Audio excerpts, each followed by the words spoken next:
Hello, welcome back to Jordan's Books. I'm your host, Jordan. Today we are going to continue reading Harry Potter and the Sorcerer's Stone. Today we will continue reading Chapter 9, The Midnight Duel. I will start reading right now. They pull on their bathrobes, pick up their wands, and crept across the tower room. A few embers were still glowing in the fireplace, turning all the armchairs into hunched black shadows. They had almost reached the portrait hole when a voice spoke from the chair nearest them. "I can't believe you're doing this, Harry." A lamp flickered on. It was Hermione Granger, wearing a pink bathrobe and a frown. "You!" said Ron fiercely.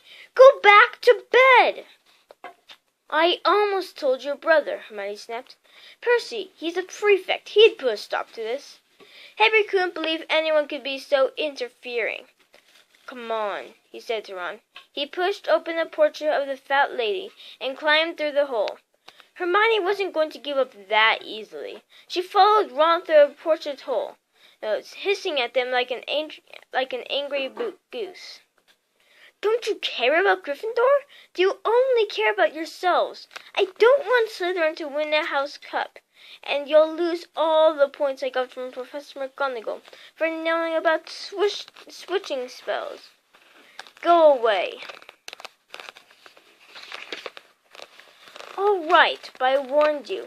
You just remember what I said when you're on the train home tomorrow. You're so..." What they were, they didn't find out. Hermione had turned to the portrait of the fat lady to get back inside and found herself facing an empty painting. The fat lady had gone on a nighttime visit, and Hermione was locked out of Gryffindor Tower. "Now what am I going to do?" she asked shrilly. "That's your problem," said Ron. "We've got to go. We're going to be late." They hadn't even reached the end of the corridor when Hermione caught up with them. "I'm coming with you," she said. "You are not."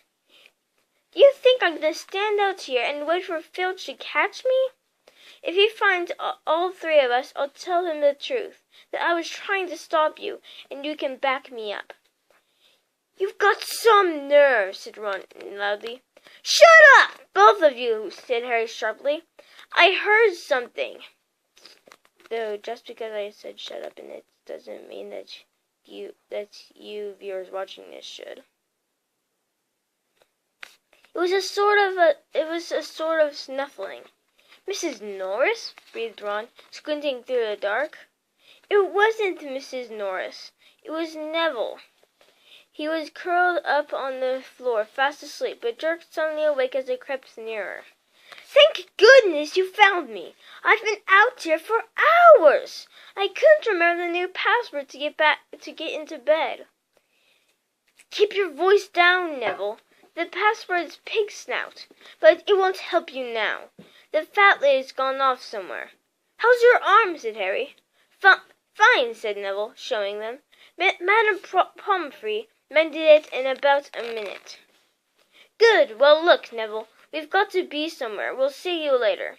"Don't leave me," said Neville, scrambling to his feet. "I don't want to stay here alone. The Bloody Baron's been past twice already." Ron looked at his watch and then glared furiously at Hermione and Neville. "If either of you get us caught, I'll never rest until I've learned the curse of the bogies Quirrell told us about, and use it on you."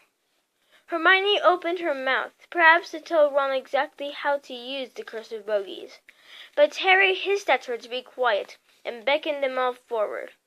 They flitted along corridors striped with bars of moonlight from the high windows.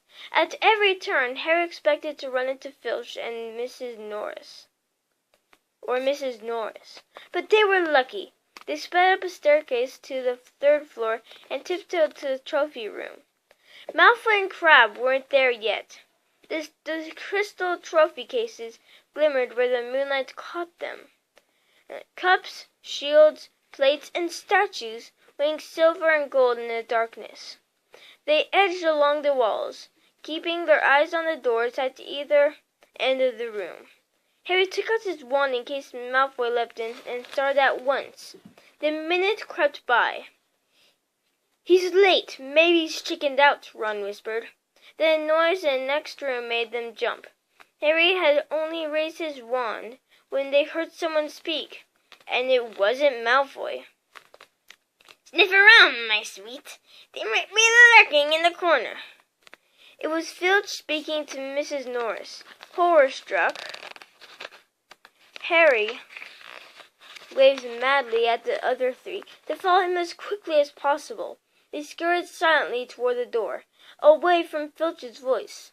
Neville's robes had barely whipped around the corner when they heard Filch enter the trophy room.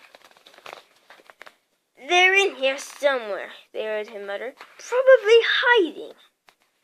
"This way!" Harry mouthed to others, and petrified they began to creep down a long gallery full of seats of armor. They could hear Filch getting nearer. Neville suddenly let out a frightened squeak and broke into a run. He tripped, grabbed Ron around the waist, and the pair of them toppled right into a suit of armor. The clanging and crashing were enough to wake the whole castle. "Run!" Harry yelled, and the four of them sprinted down the gallery, not looking back to see whether Filch was following. They swung around the doorpost and galloped down one corridor, then another, Harry in the lead, without any idea where they were, or where they were going. They ripped through a tapestry and found themselves in the hidden passageway, hurtled along it, and came out near their charms classroom, which they knew was miles from the trophy room. "I think we've lost him," Harry panted, leaning against the cold wall and wiping his forehead. Neville was bent double, wheezing and sputtering. "I told you," Hermione gasped, clutching at the stitch in her chest. "I told you. I told you." I said that phrase. "We've got to get back to Gryffindor Tower," said Ron, "quickly as possible." "Malfoy tricked you," Hermione said to Harry. "You realize that, don't you? He was never going to meet you. Filch knew someone was going to be in the trophy room. Malfoy must have tipped him off." Harry thought she was probably right, but he wasn't going to tell her that. "Let's go!" It wasn't going to be that simple. They hadn't gone more than a dozen paces when a doorknob rattled and something came shooting out of a classroom in front of them. It was Peeves. He caught sight of them and gave a squeal of delight. "Shut up, Peeves, please. You'll get us thrown out."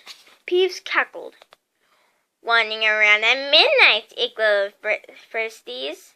Tut, tut, tut. Naughty, naughty, go get Catty." "Not if you don't give us away. Peeves, please."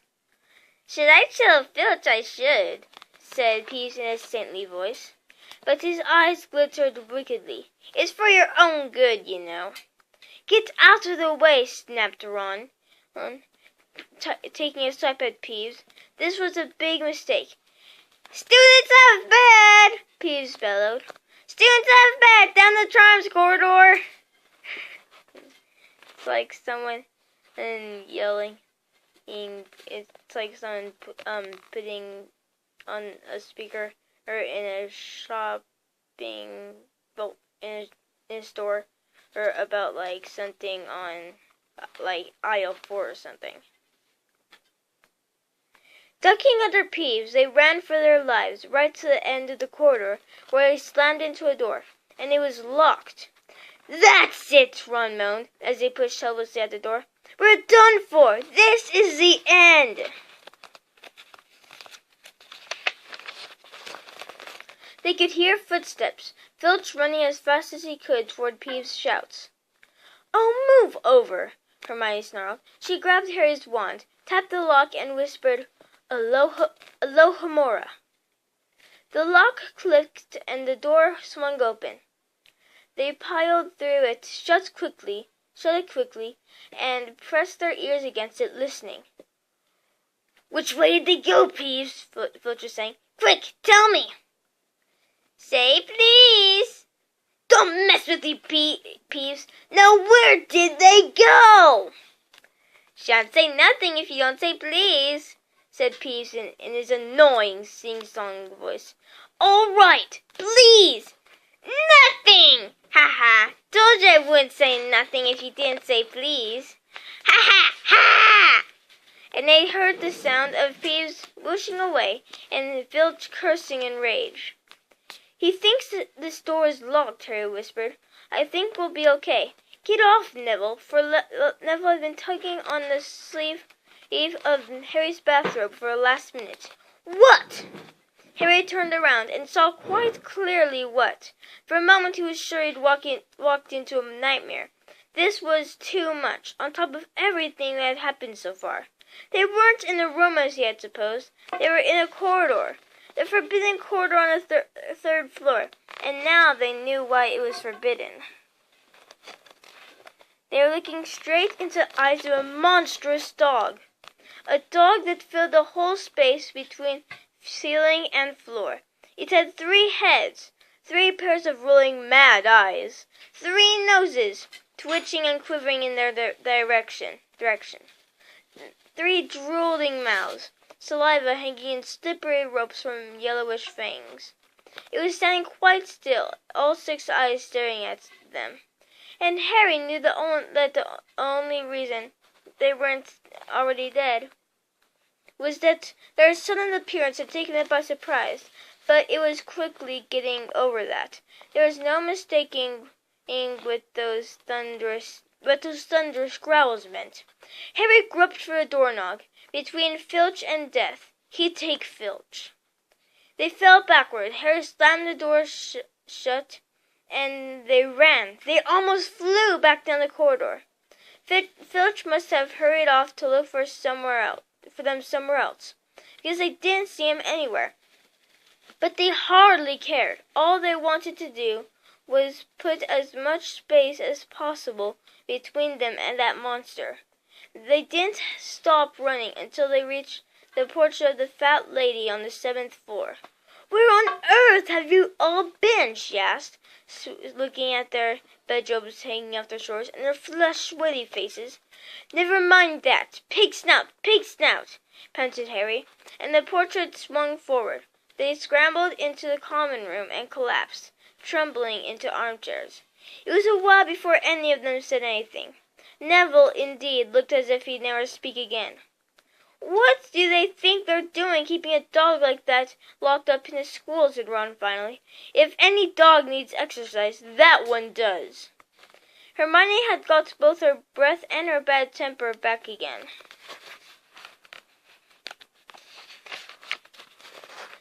"You don't use your eyes, any of you, do you?" she snapped. "Didn't you see what it was standing on?" "Didn't you see what it was standing on?"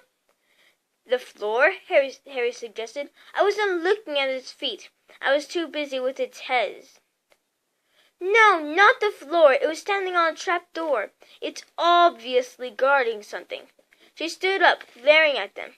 "I hope you're pleased with yourselves. We could all have been killed, or worse, expelled. Now, if you don't mind, I'm going to bed." Harry stared after her, his mouth open. "No, we don't mind," he said. You'd think we dragged her along, wouldn't you? But Hermione had given Harry something else to think about as he climbed back into bed. The dog was guarding something. What had Hagrid said? Gringotts was the safest place in the world for something he wanted to hide. Except for perhaps Hogwarts. It looked as though Harry had found out where the grubby little package from Vault 713 was. And I'm sorry, but that is the end of the chapter. I'll see you next time.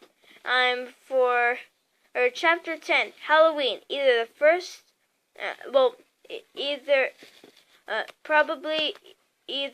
Probably the first part of Halloween. Either that or the full part. Bye.